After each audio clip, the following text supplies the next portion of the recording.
देख रहे हैं दिव्य हिमाचल टीवी। मैं हूं वंचिता शर्मा। शुरू करेंगे आज का न्यूज बुलेटिन मेन हेडलाइंस के साथ। कोविड में अनाथ हुए बच्चों की शिक्षा विभाग ने मांगी डिटेल, राहत देने की तैयारी। ऑनलाइन स्टडी में पिछड़े छात्रों के लिए विशेष स्टडी मटेरियल्स बनाएगा शिक्षा विभाग। गैर हिमाचलियों को रोजगार देने पर कांग्रेस ने घेरी सरकार, धर्मशाला में धरना प्रदर्शन। एनएचएम ने एक महीने में ढूंढे 849 टीबी के मरीज, आगे भी जारी रहेगा अभियान। प्रदेश भर में वन विभाग कल से मनाएगा वन्य प्राणी सप्ताह, 7 अक्टूबर को संगोष्ठी। हाइड्रो के साथ सोलर विंड पर भी फोकस करेगा एसजेवीएन, समय पर पूरे होंगे धौला सिद्ध और लुहरी प्रोजेक्ट। हिमाचल में 5 अक्टूबर तक सक्रिय रहेगा मॉनसून, 10 जिलों में येलो अलर्ट। अब बढ़ेंगे विस्तृत समाचारों की ओर। प्रदेश सरकार उन बच्चों को राहत देने जा रही है जिन्होंने कोविड के चलते अपने माता पिता खो दिए हैं। शिक्षा विभाग ने सभी स्कूलों से इसकी डिटेल रिपोर्ट मांगी है। गौर हो कि सरकार ऐसे बच्चों की पढ़ाई का जिम्मा उठाने जा रही है। बीते साल मार्च में कोविड के कारण जिन बच्चों के माता पिता की मौत हुई, उनकी शिक्षा का खर्च प्रदेश सरकार उठाएगी। शिक्षा विभाग ने सभी डिप्टी डायरेक्टर को निर्देश जारी किए हैं। सभी प्राइवेट और सरकारी स्कूलों से बच्चों की डिटेल भेजी जाएगी। इससे पहले भी स्कूलों से शिक्षा विभाग ने ये डिटेल मांगी थी, लेकिन कुछ स्कूलों ने जानकारी नहीं मांगी है। पूरे प्रदेश में करीब 600 बच्चे ऐसे हैं जिन्होंने कोविड में या तो माता पिता दोनों को खो दिया या किसी ने मां या बाप में से किसी एक को खोया है। ऐसे में अब इन बच्चों की शिक्षा का खर्च प्रदेश सरकार खुद उठाएगी। सुप्रीम कोर्ट की तरफ से सभी राज्यों को आदेश जारी किए गए हैं। कोरोना काल में जो बच्चे ऑनलाइन स्टडी से वंचित रह गए थे, उनके लिए शिक्षा विभाग ने अब नया तरीका सुझाया है। इस अवधि के गैप को पूरा करने के लिए छात्रों को विशेष रूप से पढ़ाया जाएगा ताकि वे अन्य छात्रों के साथ तालमेल बैठा सकें। देखते हैं क्या करने जा रहा है शिक्षा विभाग।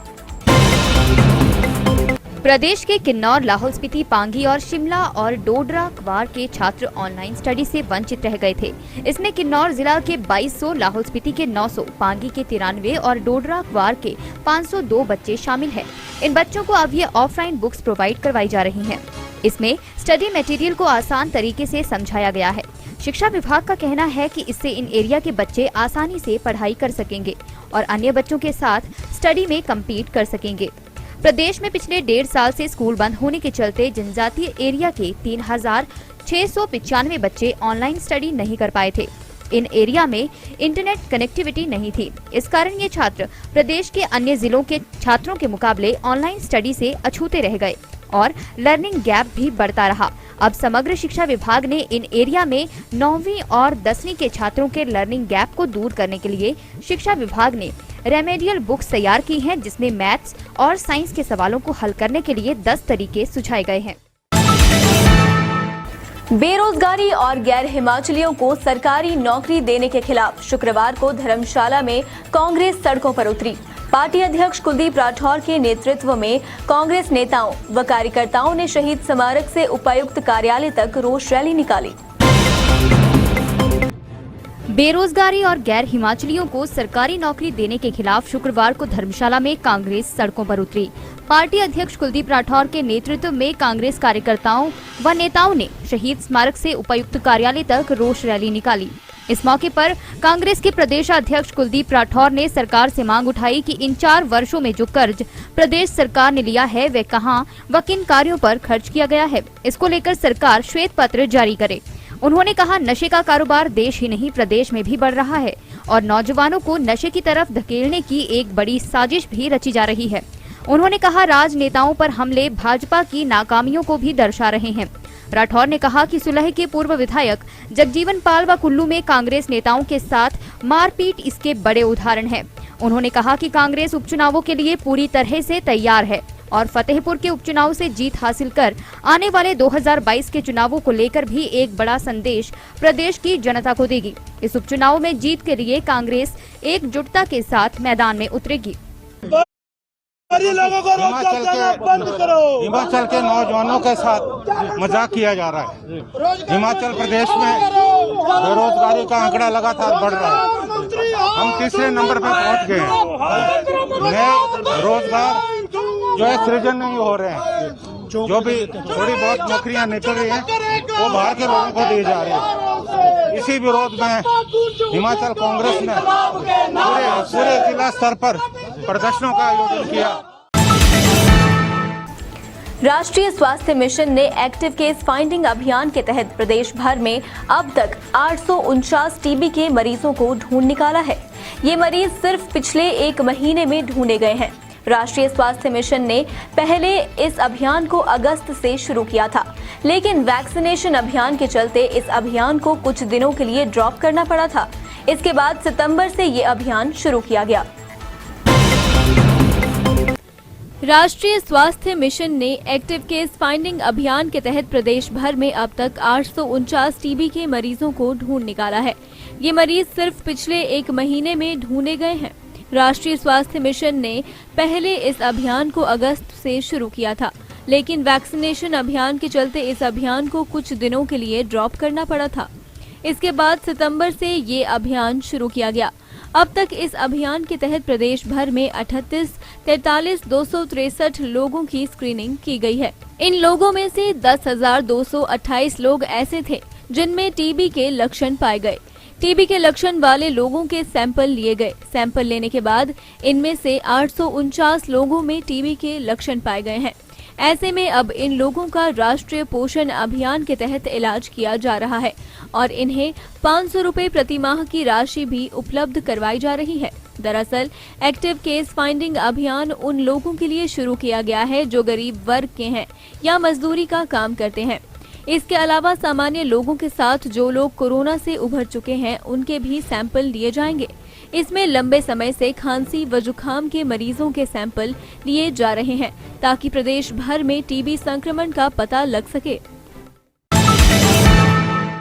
वन्य जीवों के सभी रूपों और इसके संरक्षण के महत्व पर व्यापक जागरूकता पैदा करने के उद्देश्य से हर वर्ष 2 से 9 अक्टूबर के मध्य वन्य जीव सप्ताह मनाया जाता है। इस वर्ष राज्य वन विभाग के वन्य प्राणी विभाग ने राज्य भर में आकर्षक आयोजनों में जनता को शामिल करने का निर्णय लिया है। प्रधान मुख्य अरण्यपाल डॉक्टर अजय श्रीवास्तव ने शुक्रवार को वन विभाग मुख्यालय में वन्य प्राणी सप्ताह के उद्घाटन दिवस समारोह की पूर्व संध्या पर वन विभाग के अधिकारियों से बात करते हुए कहा कि वन्य प्राणी सप्ताह का उद्घाटन समारोह 2 अक्टूबर 2021 को सुबह 9 बजे शिमला वाटर कैंचमेंट अभयारण्य में आयोजित किया जाएगा। उद्घाटन के दिन शिमला वाटर कैंचमेंट में साइकिलिंग रेस और नेचर वॉक का आयोजन किया जाएगा। उन्होंने कहा कि जिला स्तरीय पक्षी दौड़ भी 3 अक्टूबर 2021 को सुबह 6:30 बजे मजाटल वन्य प्राणी अभयारण्य में आयोजित की जाएगी। PCCF वन्य प्राणी ने बताया कि CPRI शिमला में 4 से 6 अक्टूबर तक वन्य जीव संरक्षण पर एक कार्यशाला और फिल्म महोत्सव भी आयोजित किया जाएगा। इसके अलावा 7 अक्टूबर को भारतीय प्राणी सर्वेक्षण द्वारा मानव वन्यजीव इंटरफेस पर संगोष्ठी का आयोजन तथा वन्यजीव मुद्दों पर फिल्म और सोशल मीडिया की भूमिका पर संगोष्ठी आयोजित की जाएगी। भारत सरकार की मिनी नवरत्न कंपनी SJVN अब हाइड्रो के साथ सोलर विंड पावर पर भी फोकस करेगी। भारत सरकार के clean energy green energy mission के तहत SJVN आने वाले समय में ये काम करेगी।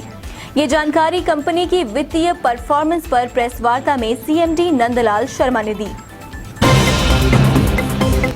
भारत सरकार की मिनी नवरत्न कंपनी SJVN अब हाइड्रो के साथ सोलर विंड पावर पर भी फोकस करेगी। भारत सरकार के clean energy green energy mission के तहत SJVN आने वाले समय में ये काम करेगी। ये जानकारी कंपनी की वित्तीय परफॉर्मेंस पर प्रेस वार्ता में CMD नंदलाल शर्मा ने दी। नंदलाल शर्मा ने इस अवसर पर बताया कि आज SJVN देश के 7 राज्यों और 2 बाहरी देशों नेपाल और भूटान में विद्युत उत्पादन कर रहा है। कुल 11,000 मेगावाट बिजली क्षेत्र पर कंपनी काम कर रही है। 2023 तक इसमें 5,000 मेगावाट और 2030 तक इसमें 12,000 मेगावाट लक्ष्य जोड़ा जाएगा। सीएमडी ने कहा कि हमीरपुर की धौला सिद्ध और कुल्लू शिमला के बीच की लुहरी परियोजना को वर्ष 2025-26 तक पूरा करना है। यहां सर्वे इन्वेस्टिगेशन चल रही है और निवेश मंजूरी हो गई है। लाहौल स्पीति में बिजली परियोजनाओं के विरोध के एक सवाल के जवाब में सीएमडी नंदलाल शर्मा ने बताया कि जहां लोग विरोध करेंगे वहां जबरदस्ती प्रोजेक्ट नहीं बनाएंगे। इस विरोध में भी एक तथ्य है, लोग वही विरोध करते हैं जो प्रभावित नहीं हो रहे होते। कुछ संस्थाएं भी ऐसे हर प्रोजेक्ट के विरोध को हवा देती हैं, जो देश के विकास के लिए जरूरी हो। आइए जानते हैं मौसम का हालचाल। हिमाचल प्रदेश में मॉनसून के जल्द विदा होने के आसार नहीं हैं। राज्य में मॉनसून अभी कुछ दिन और सक्रिय रहेगा और इस वजह से विभिन्न हिस्सों में गरज के साथ बारिश होगी। मौसम विज्ञान केंद्र शिमला के अनुसार हिमाचल प्रदेश में 5 अक्टूबर तक मॉनसून पूरी तरह सक्रिय रहेगा। अगले 24 घंटों में मैदानी व मध्य पर्वतीय इलाकों में कुछ स्थानों पर भारी बारिश होने के आसार हैं और 10 जिलों में येलो अलर्ट जारी किया गया है। प्रदेश में मॉनसून ने 13 जून को दस्तक दी थी। राज्य में मॉनसून की सामान्य से 10% कम बारिश हुई है। मॉनसून सीजन के दौरान प्रदेश में 686 मिलीमीटर बारिश दर्ज हुई, जबकि 763 मिलीमीटर बारिश को सामान्य बारिश माना गया है। शिमला, कुल्लू, मंडी और कांगड़ा जिलों में सामान्य से अधिक बारिश हुई। सितंबर में सामान्य से 34% और जुलाई में 5% अधिक बारिश हुई। वहीं जून में 17% और अगस्त में 44% कम बारिश हुई। शुक्रवार को राजधानी शिमला व आसपास के क्षेत्रों में मौसम साफ रहा, जबकि डलहौजी में 23 और पालमपुर में 19 मिलीमीटर बारिश हुई। चलते चलते नजर डालेंगे आज की कुछ और मुख्य घटनाओं पर। बिलासपुर में मछली पकड़ते पैर फिसलने से गोविंद सागर झील में डूबा युवक, पानी में तैरता शव बरामद। प्रदेश भर में बायोमेडिकल वेस्ट मैनेजमेंट में सिरमौर ने झटका तीसरा स्थान, स्वास्थ्य सचिव ने बांटे पुरस्कार। बीबीएन में तेजी से पैर पसार रहा डेंगू, करीब 50 मामले होने से मेडिकल टीमें अलर्ट। हिमाचल में आपदा से संवेदनशील और अति संवेदनशील क्षेत्रों का होगा जियोलॉजिकल सर्वे, बचाव को बनाई योजना। बुलेटिन में आज के लिए बस इतना ही। देखना ना भूले रात 9 बजे शिमला से हमारा विशेष लाइव।